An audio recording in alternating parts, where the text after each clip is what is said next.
Hi guys, welcome back to my channel. ఈరోజు video ఏంటంటే బ్రెడ్తో హల్వా అనేది చేసాం మా ఇంట్లో. ముందుగా ఒక ప్యాన్ పెట్టుకొని అందులో 1 టేబుల్ స్పూన్ నెయ్యి వేసుకుందాము. అలాగే 1 టేబుల్ స్పూన్ ఆయిల్ వేసుకొని డ్రై ఫ్రూట్స్ అనేవి వేయించుకోవాలి. డ్రై ఫ్రూట్స్ వేయిన తర్వాత ఇవి తీసుకొని సైడ్కి పెట్టుకోవాలి. ఇప్పుడు ఇదే ప్యాన్లో మనం కట్ చేసుకున్న బ్రెడ్ పీసెస్ అనేవి కూడా మనం ఇందులో యాడ్ చేసుకొని లైట్ బ్రౌన్ కలర్ వచ్చేంత వరకు కూడా మనం ఫ్రై చేసుకోవాలి. చూడండి, నేను చూపిస్తున్నాను కదా. ఇంకా మీకు కావాలంటే డీప్ ఫ్రై కూడా చేసుకోవచ్చు.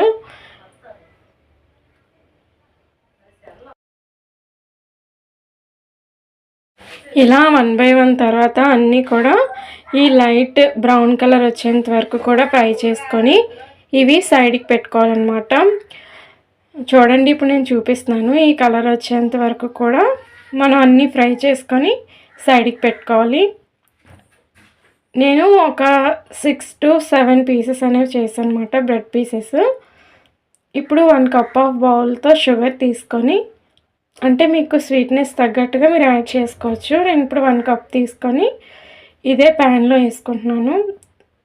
ఇప్పుడు ఇందులో అదే కప్తో ఒక 2 కప్స్ వాటర్ కూడా యాడ్ చేసుకొని షుగర్ మొత్తం మెల్ట్ అయ్యి కొంచెం ఈ విధంగా వచ్చేంత వరకు కూడా ఉండి ఇందులో యాలకుల పొడి 2 టేబుల్ స్పూన్ యాడ్ చేస్తున్నాను. చూడండి, ఇప్పుడు ఇది ఇలా వచ్చిన తర్వాత మనం బ్రెడ్ పీసెస్ అనేవి కూడా ఇందులో వేసేసుకొని అలా కలుపుకుంటూ ఉండాలన్నమాట. ఇవి అలాగా అంటే ఆ షుగర్ సిరప్ మొత్తం ఈ బ్రెడ్ పీసెస్కి మొత్తం అంటుకొని ఈ విధంగా అవుతాయి, అబ్జర్వ్ చేసుకొని మెత్తగా అవుతాయి అన్నమాట.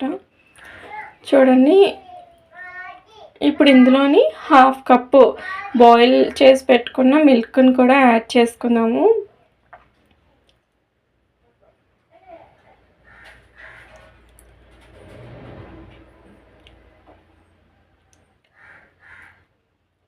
ఈ టైంలో ఇప్పుడు మనం ముందుగా ఫ్రై చేసుకున్న డ్రై ఫ్రూట్స్ని కూడా యాడ్ చేసుకొని ఇంకొంచెం ఒక 2 మినిట్స్ అయ్యేంత వరకు ఉండి మనం స్టవ్ అనేది ఆఫ్ చేసుకోవాలి. ఇప్పుడు నెయ్యిని కూడా యాడ్ చేస్తున్నాం. చూడండి, నెయ్యి వేయడం వల్ల ఇంకా మనకి ఫ్లేవర్ అనేది బాగా వస్తుంది, టేస్టీ, అలాగే స్మెల్కి కూడా చాలా బాగుంటుంది అన్నమాట. సో ఫైనల్గా మనకి బ్రెడ్ హల్వా అనేది రెడీ అయిపోయింది. చాలా ఏరియాల్లో డబుల్ కా మీఠా కూడా అంటారు. నచ్చితే లైక్ చేయండి.